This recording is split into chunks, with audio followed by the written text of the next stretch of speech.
In this lesson, we're going to learn some terms for different types of shoes. Shoes are known as hu. Dress shoes are hu papai or hu okawa.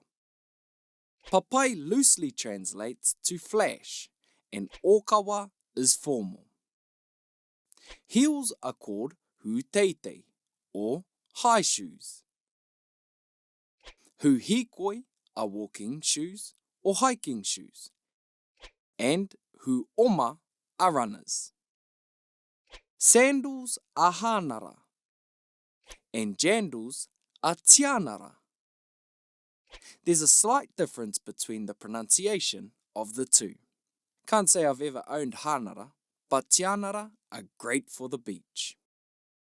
Hiripa are slippers. Putufutu paoro are our football boots.